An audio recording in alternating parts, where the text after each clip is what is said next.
Bonjour à tous, bienvenue donc dans le webinaire de la communauté des talents pédagogiques. Donc on est parti ensemble pour 1 heure. Alors je vais vous partager donc mon écran un petit peu pour vous présenter la thématique du jour. Alors juste avant d'ailleurs, je présente, alors ça tombe comme ça aujourd'hui, mais je présente notre partenaire. On en rigolait avec Ludovic, parce que bon, c'est Ludovic qui est CEO de Challenge Me, et donc ils sont partenaires également de la communauté des talents pédagogiques. Donc voilà, donc c'est un service d'évaluation au sens large aujourd'hui, hein, mais nous on en fait surtout de l'évaluation par les pairs. Et d'ailleurs, hein, on pourra en reparler Ludovic, mais on fait aussi maintenant l'évaluation des enseignements. On en a parlé un petit peu ensemble. Donc on peut à la fois faire de l'évaluation par les pairs classiques. Donc en gros, on dépose un travail qui est corrigé par trois étudiants, etc. Vice versa. Nous on fait beaucoup d'évaluations intra-groupe aussi pour évaluer les soft skills. Quelques évaluations aussi en live, ça c'est quelque chose qui marche bien. Je sais que Marine en a mis pas mal en place comme ça.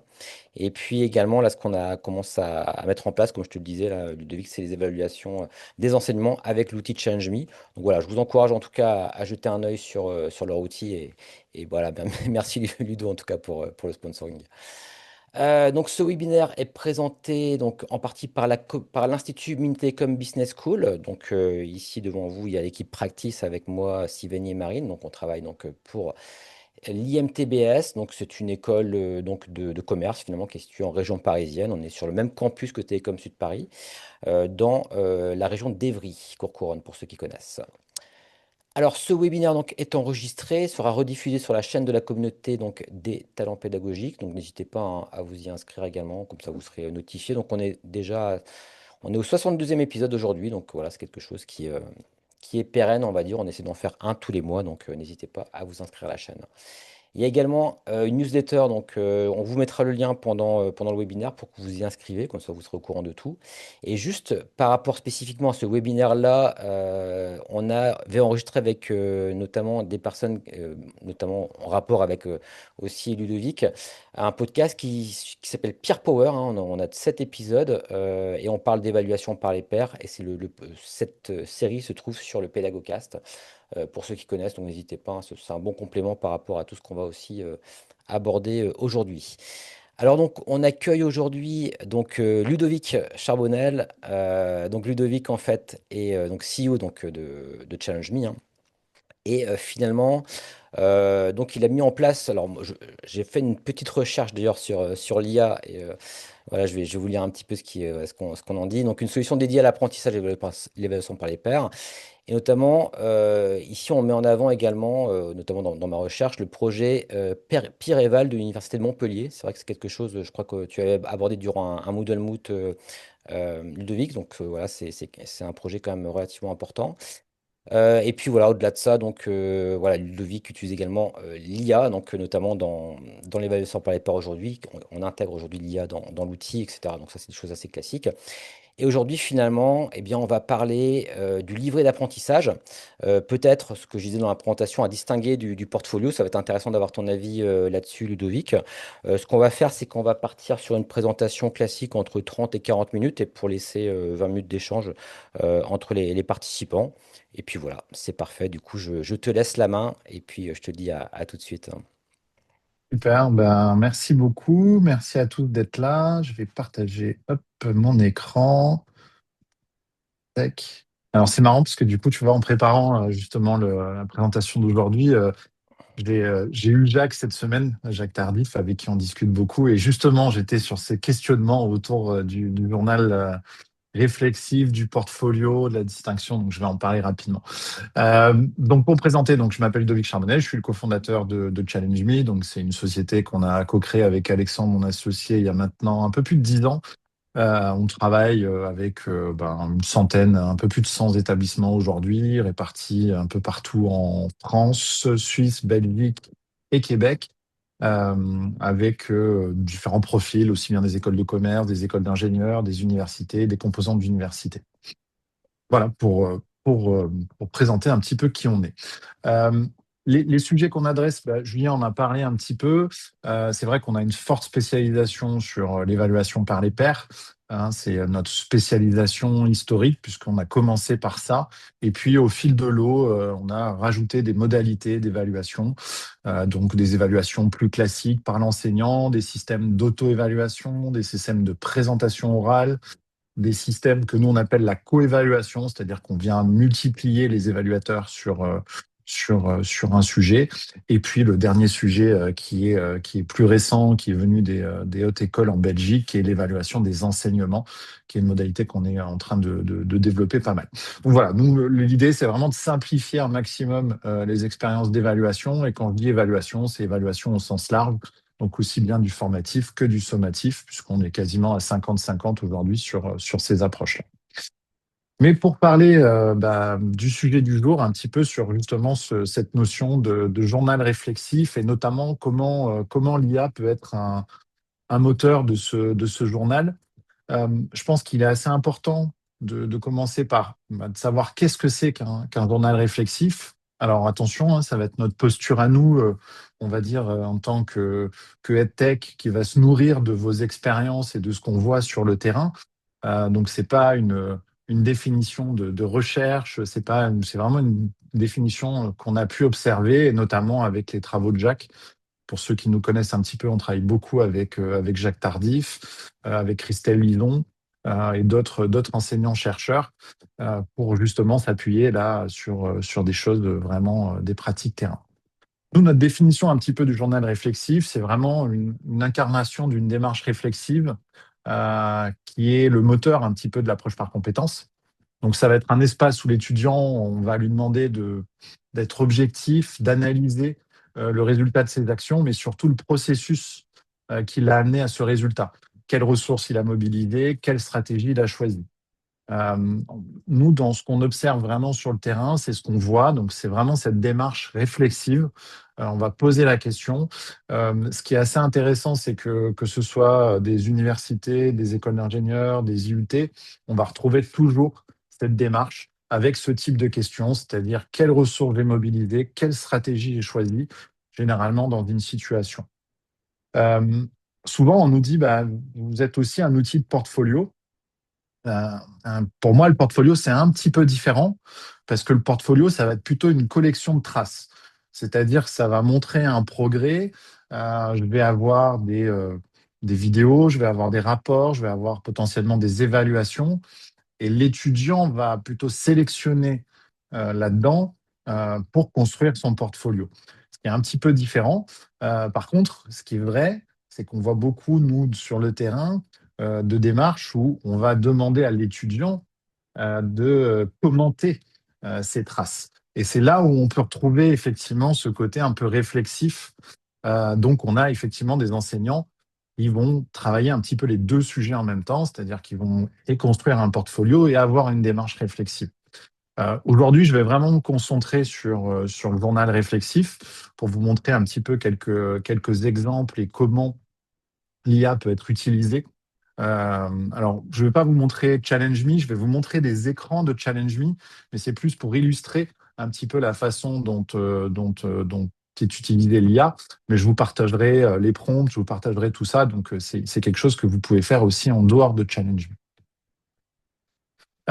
Alors, l'objectif du journal réflexif, c'est vraiment développer l'autonomie, développer la pensée critique, vraiment demander, inciter l'étudiant à analyser ce qu'il fait, mais surtout le pourquoi et le comment de comment il peut améliorer sa pratique.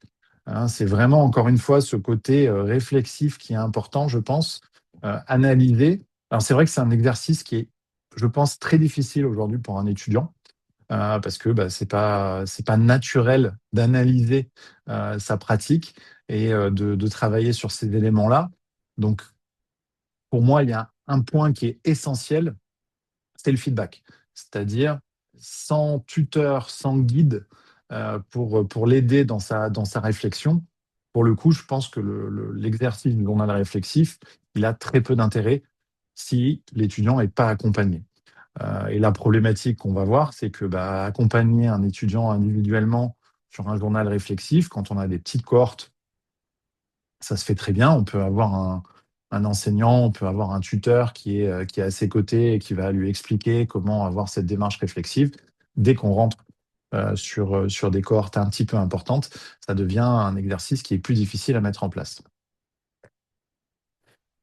Les trois sujets, nous, qu'on voit sur le terrain ou sur lesquels il peut y avoir des problématiques, le premier point, c'est globalement le journal qui va être produit par l'étudiant, il est superficiel. C'est-à-dire que globalement, il ne va pas aller très très loin. L'étudiant, il va décrire une situation et il va avoir une analyse, entre guillemets, assez pauvre de cette situation, peu de description. Ça va manquer un petit peu d'éléments pour structurer les choses. Ça, c'est le premier point. Et j'ai envie de dire, c'est presque 80% de la problématique aujourd'hui des journaux réflexifs qui sont mis en place quand il n'y a pas vraiment d'accompagnement là-dessus. Le deuxième point qui émerge, en tout cas côté enseignant, de ce qu'on nous dit, c'est le manque de feedback sur son journal réflexif. Et notamment aussi le moment où on va faire le feedback. Parce que si, je ne sais pas, moi je suis étudiant, j'ai produit un journal réflexif au mois de janvier, si j'ai un feedback au mois de février ou au mois de mars, ça peut être problématique parce que du coup, je vais pas avoir ce retour qui va m'aider et qui va m'accompagner dans cette démarche-là. Et le troisième point, c'est le côté, j'allais dire, engagement des étudiants dans la démarche, où il va y avoir une certaine résistance parce que du coup, mauvaise compréhension des étudiants sur ce que ça peut leur apporter, cette démarche réflexive. Donc ça, ce sont vraiment les trois problèmes. Si voilà, vous pouvez tout à fait dans le chat peut-être nous dire si c'est des choses que vous rencontrez aussi ou pas. En tout cas, nous, c'est voilà, les trois sujets quand on discute avec des enseignants et des ingénieurs pédagogiques autour du journal réflexif, ce sont vraiment les trois sujets à chaque fois qui reviennent assez régulièrement. Alors l'IA dans tout ça, qu'est-ce qu'elle peut apporter?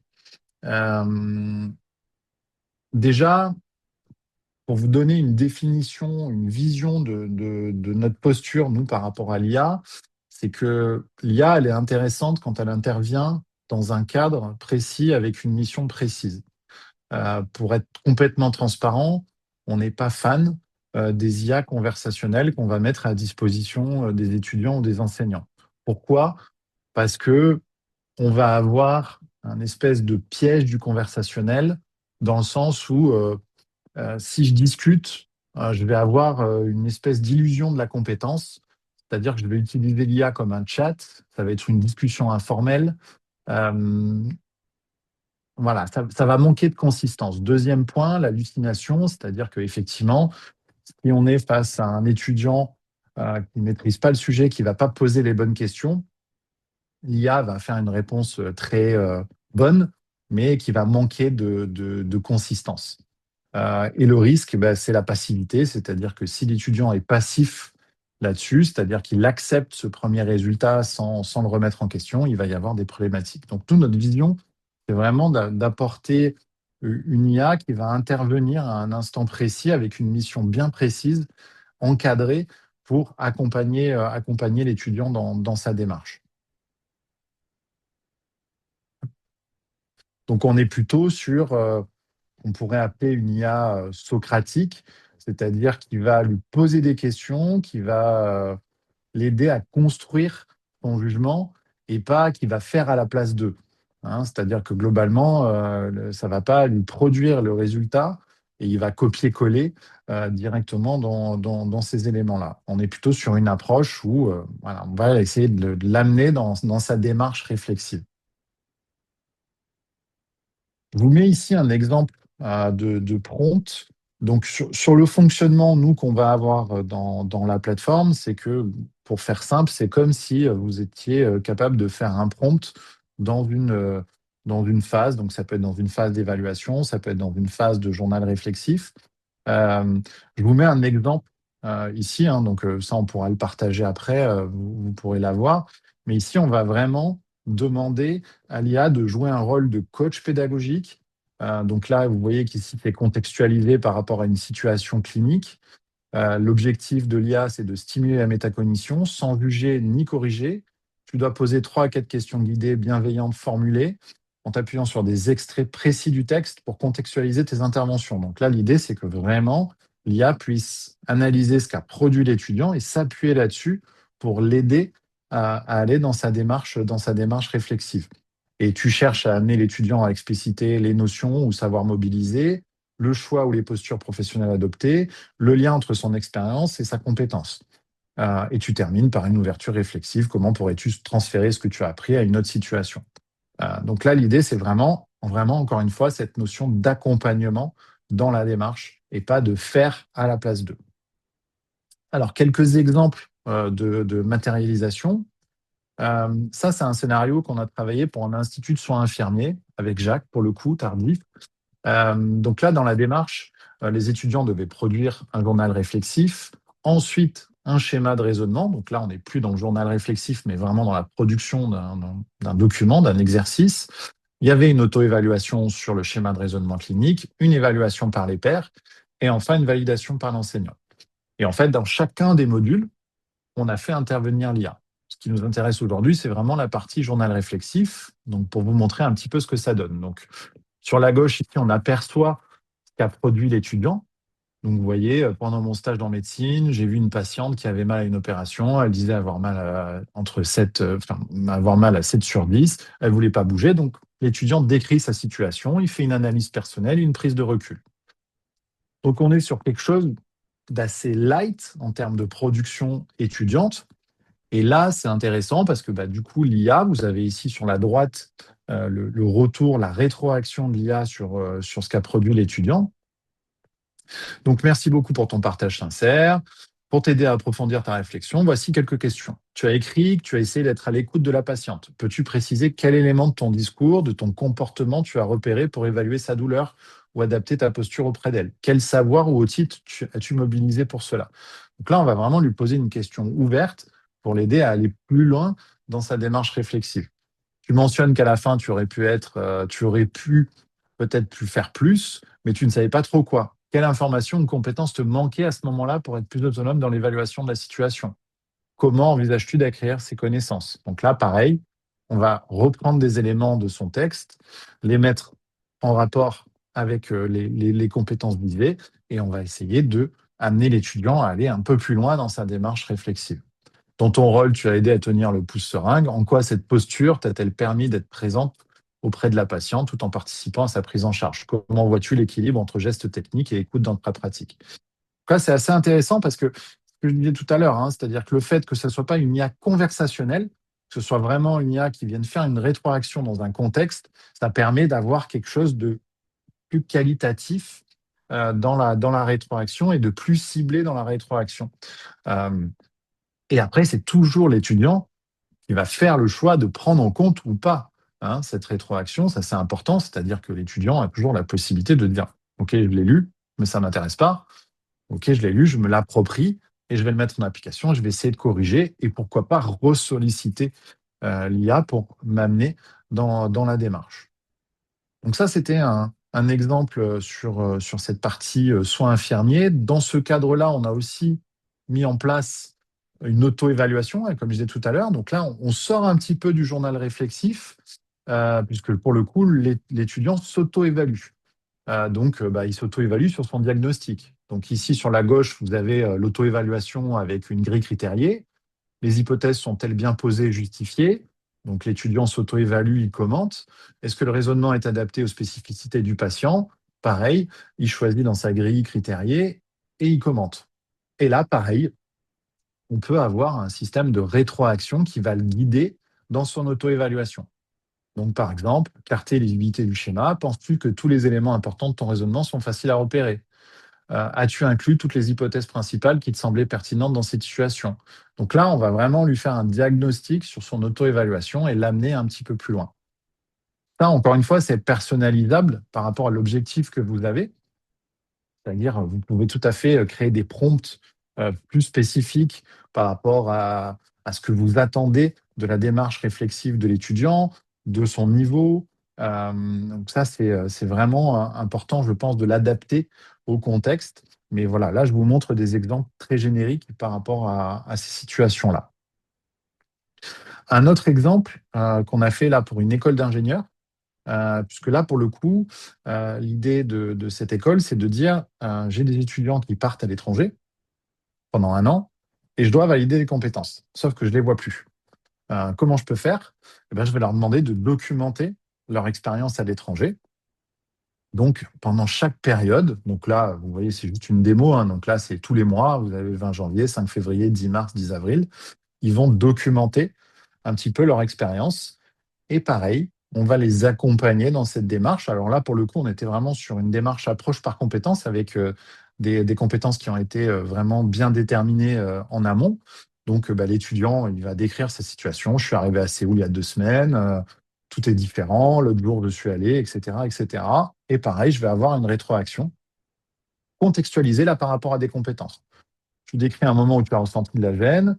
Quelles notions du cours, l'analyse des systèmes humains culturels t'ont aidé à comprendre cette situation? Par exemple, as-tu mobilisé des concepts liés à la gestion de l'incertitude ou de la compréhension interculturelle, qui sont des compétences qui font partie de l'évaluation de l'étudiant, donc la C2 et la C4.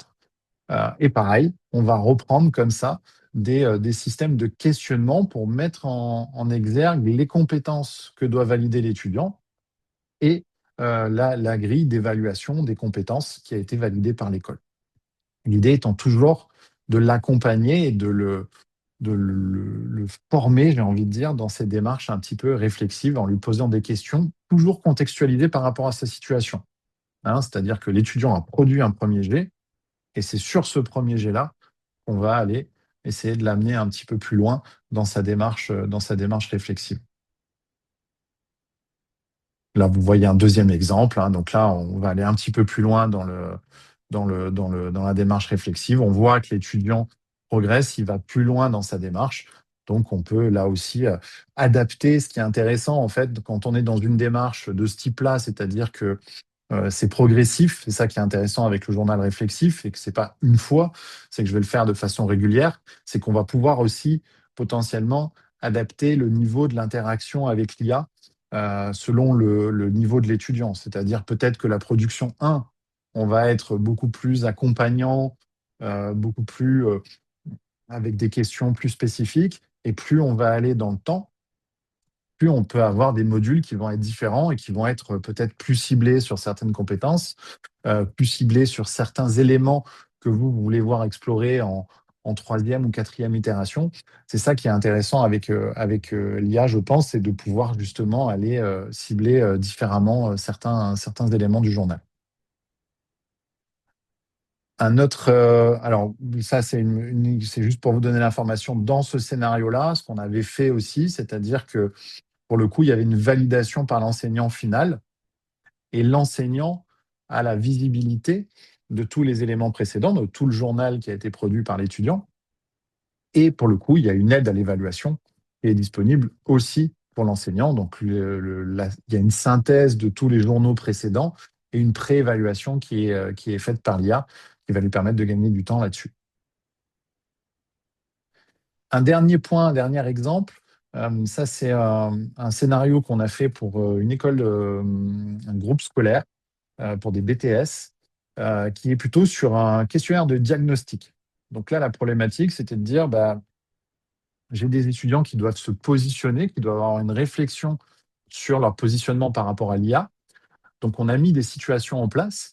C'est une sorte d'auto-évaluation, hein, parce que là, pour le coup, on dit à l'étudiant, ben voilà, tu dois traduire en anglais une proposition commerciale technique. Qu'est-ce que tu vas faire? Tu demandes à Chat de traduire. Tu vas utiliser Chat pour traduire tout le document en une fois. Tu vas utiliser Google Translate. Tu vas traduire avec Chat et puis tu vas relire par un collègue anglophone. Donc là, c'est plutôt des mises en situation. Et pareil, on va pouvoir avoir une rétroaction par rapport à ces mises en situation-là, euh, toujours en relais avec des compétences. Donc là, bah, typiquement, vous avez la rétroaction. Le recours à une macro Excel générée par chat sans pouvoir évaluer ou modifier le code relève une marge de progression dans la manipulation technique directe. Cela montre une dépendance à l'outil plutôt qu'une maîtrise des rudiments informatiques. Donc là, on va lui faire une sorte d'évaluation sur son positionnement. Et bien sûr, on va pouvoir, si on le souhaite, ajouter un diagnostic, ajouter un plan d'action personnalisé, interroge-toi sur le fonctionnement des solutions automatisées avant d'utiliser un code ou une macro générée, reformule en quelques phrases ce que fait le programme et identifie les éléments que tu pourrais modifier ou adopter. L'idée, c'est toujours de l'accompagner Et encore une fois, là, ce sont des exemples très génériques, mais je pense que selon vos contextes, ça peut être super intéressant d'avoir des mini-supports de ce type-là pour accompagner l'étudiant. Encore une fois, si on en revient à la problématique de base qui est le manque de rétroaction, notamment sur des grandes cohortes, l'IA peut jouer ce rôle-là si elle est encadrée. Encore une fois, hein, l'idée, c'est pas d'avoir un agent conversationnel pour tous les étudiants, mais plutôt d'avoir des sortes de micro-assistants qui interviennent à des moments clés et qui vont pouvoir faire une rétroaction, guider l'étudiant au travers de questionnements, de démarches réflexives ou ce genre de choses. Voilà, je crois que j'avais fait le tour et du coup, j'ai pas regardé s'il y avait des questions pour garder un maximum effectivement d'interaction, d'échange sur le sujet. Parce qu'encore une fois, ce sont juste des exemples, donc vos retours d'expérience là-dessus peuvent être intéressants.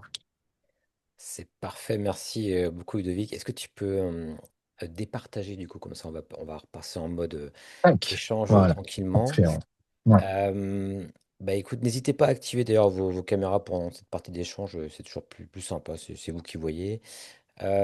Juste avant vous pouvez également lever la main pour poser des questions. N'hésitez pas, comme ça nous permettra d'organiser tout ça.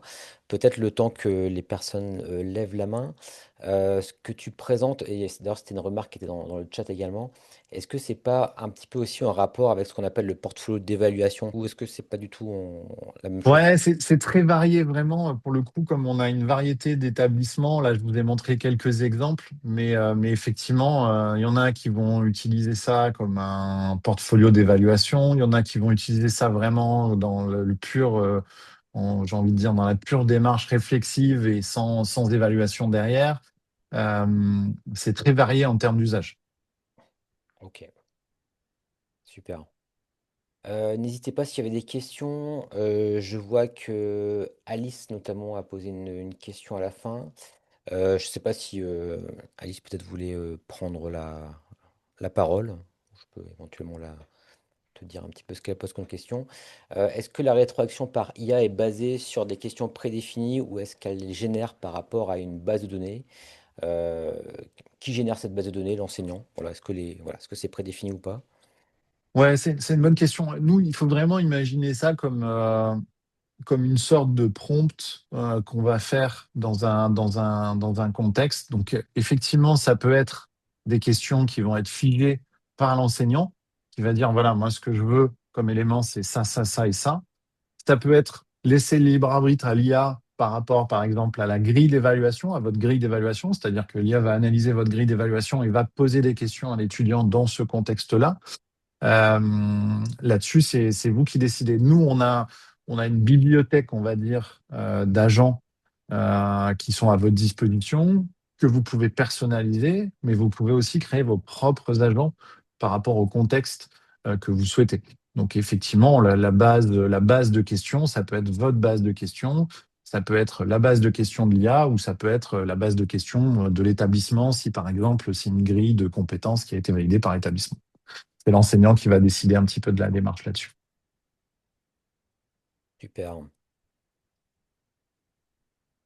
Alors c'est vrai qu'à titre individuel, je trouve super intéressant aussi le fait de pouvoir l'associer avec le- tous les blocs de compétences finalement que l'école souhaite développer, parce que c'est vrai qu'on est dans l'approche par compétences, et par rapport à notre fiche RNCP, etc., de faire le lien entre un journal réflexif et cette, entre guillemets, fiche RNCP ou ces blocs de compétences.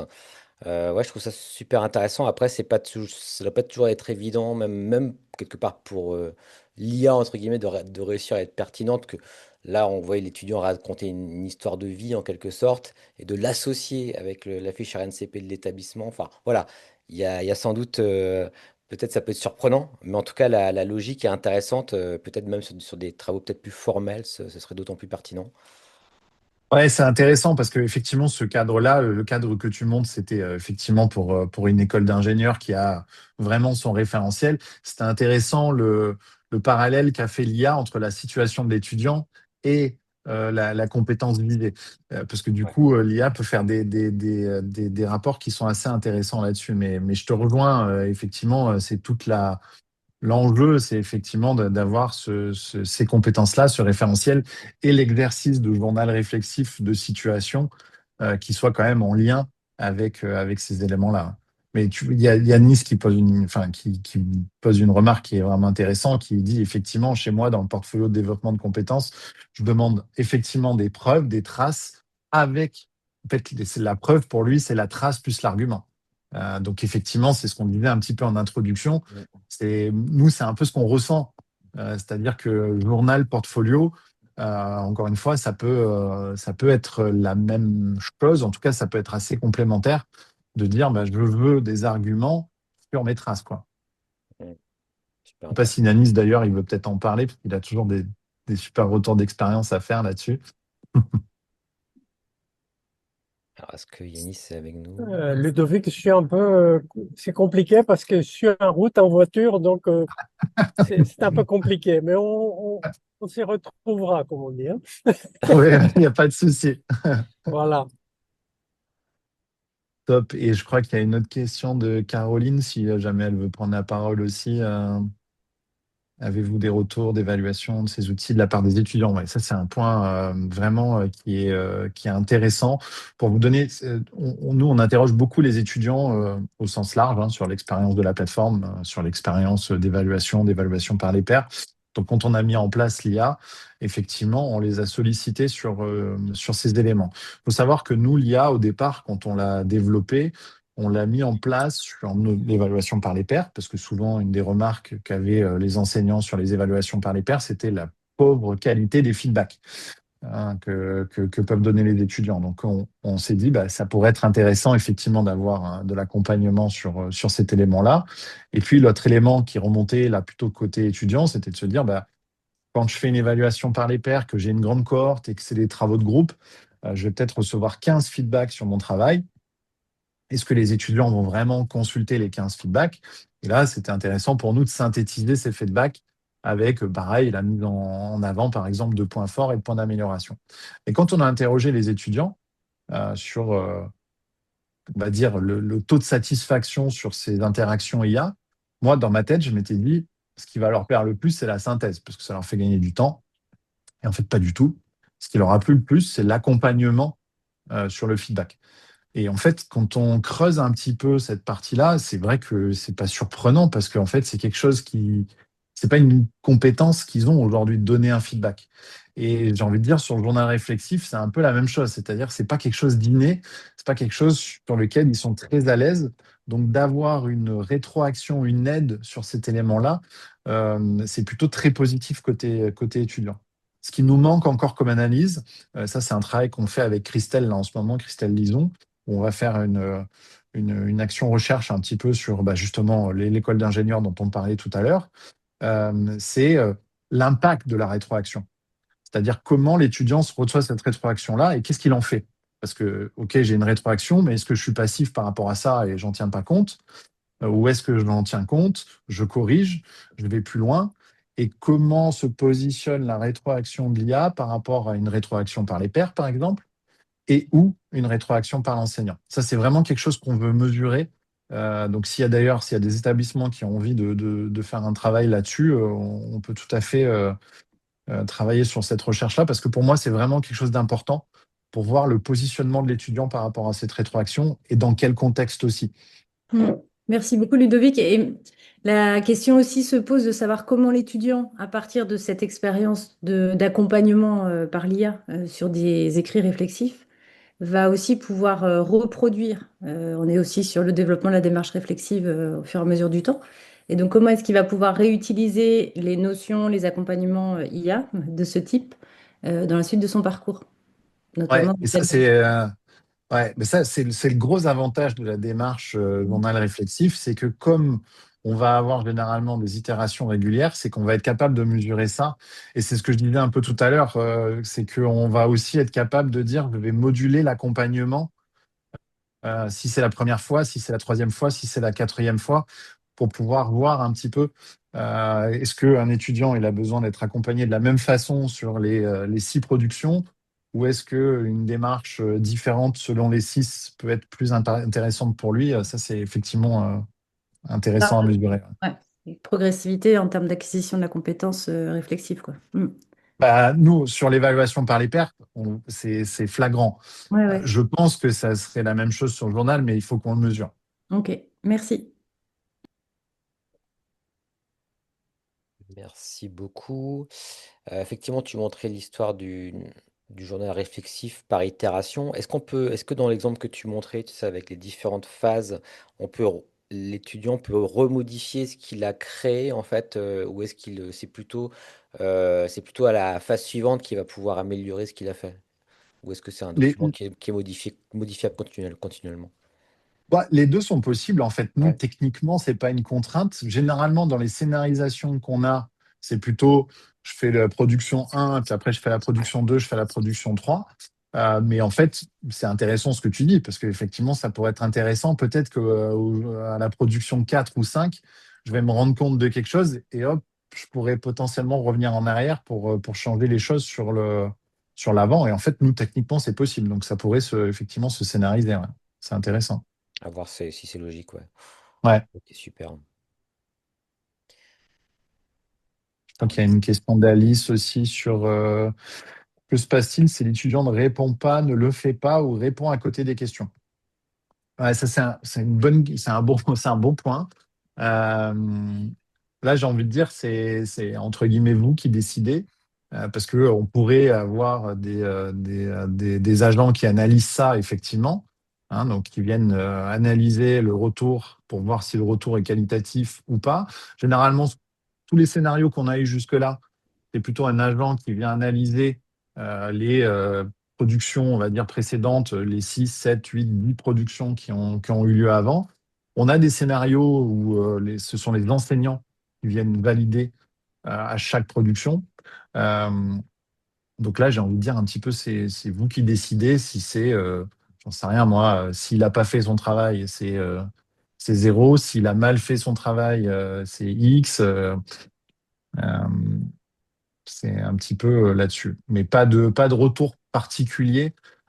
Je pense que c'est vraiment une démarche qui s'accompagne dans tous les cas. C'est-à-dire que ce soit notre plateforme ou que ce soit l'IA, ça reste un outil à disposition d'une démarche. C'est-à-dire que si on a lancé les étudiants dans cette démarche-là juste avec de l'outillage et de l'IA, je pense que la qualité ne sera pas au rendez-vous. C'est quand même quelque chose où ils doivent comprendre l'intérêt pour eux. C'est effectivement un avantage de pouvoir avoir, bah, comme on l'a vu tout à l'heure dans l'école d'ingénieur, le parallèle entre le journal et les compétences. Ça leur permet de matérialiser. Mais si on ne leur a pas expliqué en amont l'objectif de la démarche, effectivement, il y a un risque pour que la participation soit faible ou la qualité soit faible. Hmm. Parfait. C'est vrai qu'on en parlait d'ailleurs aussi en aparté, Ludovic, c'est vrai que même la question, la notion de portfolio, elle est très ancienne au final, hein. Elle date, moi je sais que, je te le disais, hein, j'avais fait un dossier là-dessus quand j'étais en licence, donc pour te dire que ça date, ça doit faire peut-être 15 ans, peut-être 20 ans, pas loin. Non, c'était il y a quelques années. C'est vrai, tu as raison. Mais ce qui est notable, c'est que finalement, ça reste un grand serpent de mer, cette histoire de portfolio. Alors, je ne sais pas si des établissements arrivent vraiment à le mettre en place, mais cette démarche-là, c'est peut-être la démarche des petits pas. C'est peut-être simplement commencer à mettre en place des démarches portfolio au travers de ces journaux réflexifs. Je trouve que ça, c'est plutôt intéressant. Et c'est vrai que c'est assez surprenant je trouve que le portfolio, c'est quelque chose dont on a énormément parlé en pédagogie, mais vraiment, il y a eu même des colloques, des séminaires dessus, il y a des tas de choses dessus. Mais dans la réalité, c'est quelque chose qui s'ancre encore assez difficilement dans les pratiques. Et voilà, il n'y a pas vraiment d'ailleurs d'outils aujourd'hui qui sont vraiment reconnus pour ça. Il y avait Mahara, il y avait des outils comme ça qui permettaient notamment de faire une articulation avec Moodle, hein, mais ça a pris relativement moyennement. Et je voulais avoir voilà, ton avis là-dessus. Pourquoi est-ce que c'est aussi difficile que ça, pour que ça prenne, entre guillemets?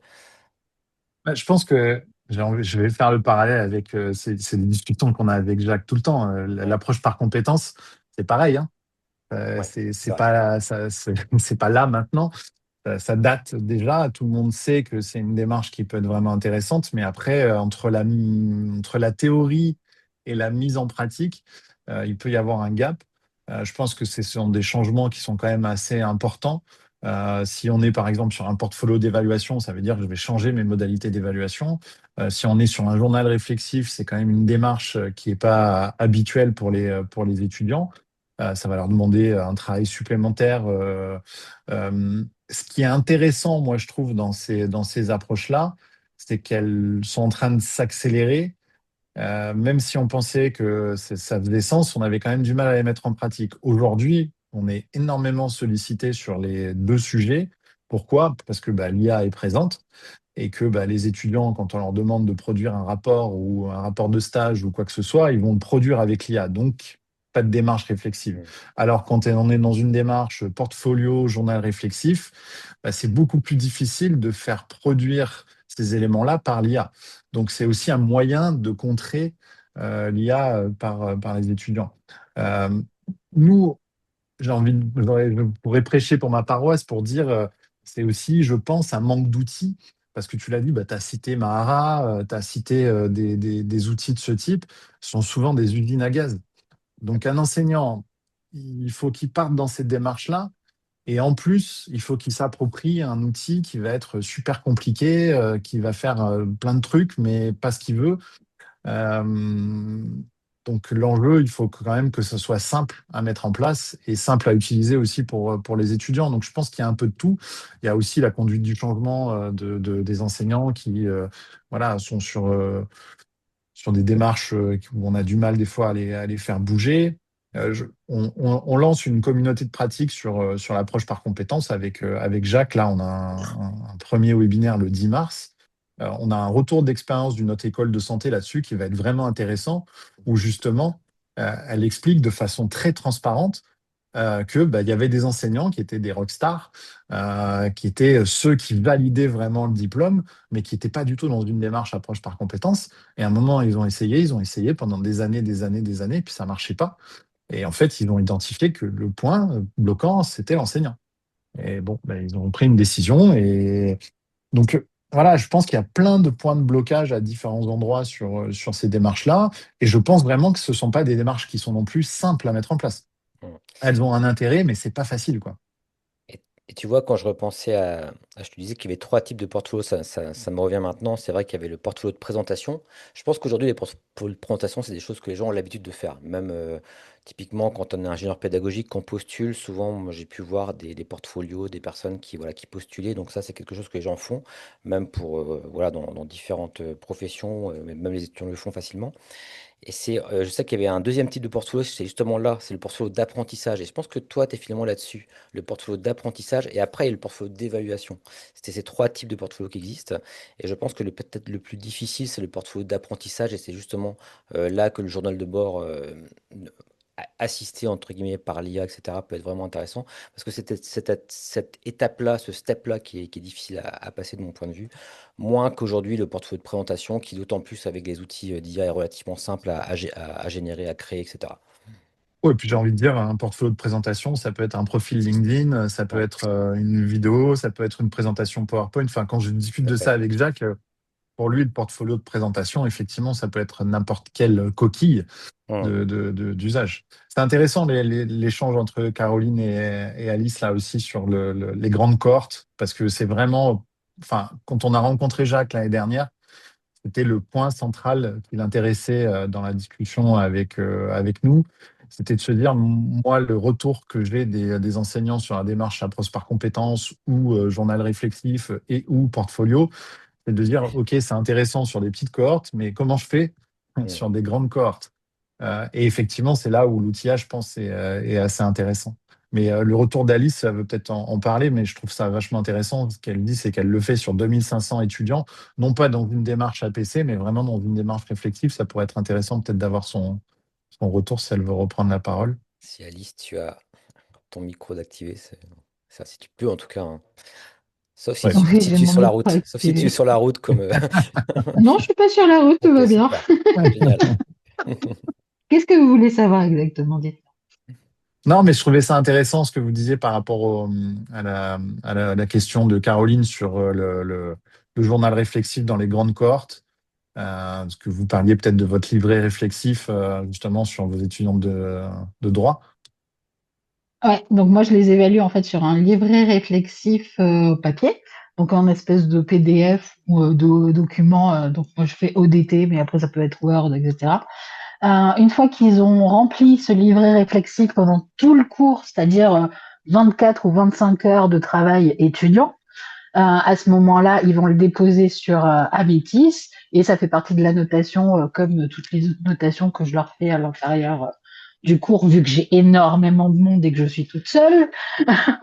Et donc à ce moment-là, sur ces étudiants, je fais un rapport de compilation. Et donc compilation va me dire si c'est à 100%, ça veut dire qu'ils n'ont pas du tout complété le livret réflexif. Donc je sais qu'ils n'ont pas fait le travail. Alors que si c'est à 50%, 60% de choses communes, à ce moment-là, je sais que c'est mes questions en fait qui sont à l'intérieur. Et donc il y a plus de chances qu'ils aient fait leur réflexion. Après, j'en regarde quelques-uns pour vérifier que tout va bien, qu'ils ont rempli correctement, etc. Mais voilà, c'est comme ça que j'arrive à m'en sortir. Ouais, Après, il y avait les 2500 étudiants. séminaires aussi. Ouais, il y avait les séminaires de tardifs qui proposaient pour justement aiguiller et accompagner les étudiants. Mais après, il faut avoir des collègues et de la population qui peut nous aider.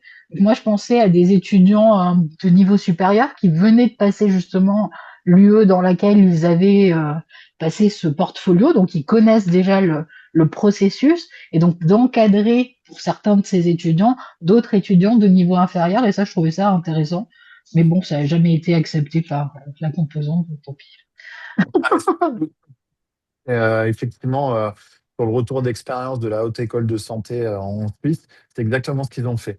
C'est-à-dire de se dire à un moment, les étudiants qui sont en troisième année, c'est eux qu'on va solliciter et qui vont venir Mm, évaluer avec les enseignants. Et ce qui est intéressant, c'est qu'ils ont vraiment fait 50-50. 50% enseignants, ouais. 50% évaluation par les pairs, entre guillemets, mais plus avancés. Et je trouve que c'est une démarche assez intéressante. Ouais. Oui, parce que ça leur rappelle ce qu'ils ont appris avant dans les années précédentes, et donc ça les conforte dans leur diplôme final. Et donc, je trouve ça extrêmement intéressant comme principe. Voilà. Super, bah, merci. Merci pour ce témoignage. C'est intéressant de voir l'usage de Compilatio, qui est un outil d'anti-plagiat à la base, pour justement repérer que les étudiants ont bien travaillé sur un document. Ouais, C'est ça me vraiment Oui, donne je des détourne idées, tout. nous. Ouais. Non, mais c'est vachement intéressant parce que ça me donne des idées, nous, sur des agents qu'on pourrait développer aussi, qui viennent analyser ces éléments. C'est une super bonne idée. Ouais. top. Bah, super, n'hésitez pas s'il y avait une dernière question avant de conclure peut-être, avant le début du week-end, hein, on peut le dire, hein, ça arrive vite. C'est parfait. Ludovic, est-ce que Ouais, tu je vois voulais ajouter Caroline. que... Ah, pardon, il y avait encore Ouais, non, non, des non, c'était commentaires. Caroline qui rebondissait sur sa cohorte, effectivement, en 6500 étudiants. Ouais. Donc, effectivement, je pense que là, l'apport de l'IA pourrait être vraiment intéressant dans cette démarche-là, parce que c'est Mm. techniquement impossible d'aller faire une rétroaction Bah, à IA ou 6500 évaluation par étudiants. les pairs finalement. Parce que Ouais, l'évaluation par les pairs, justement, le succès de l'évaluation par les pairs, initialement, c'était dû au MOOC finalement, où il y avait des milliers d'étudiants. Et c'est là que s'est développé vraiment cette pratique, hein, finalement. Donc peut-être que les deux, effectivement, pourraient être intéressants, ouais, je effectivement. pense que c'est vraiment nous que j'aimerais pouvoir mesurer, et typiquement sur ce type de production, sur du journal réflexif, effectivement, l'intérêt de la rétroaction IA, de la rétroaction par les pairs et de la rétroaction enseignant pour mesurer un petit peu les impacts de tout ça. Ouais.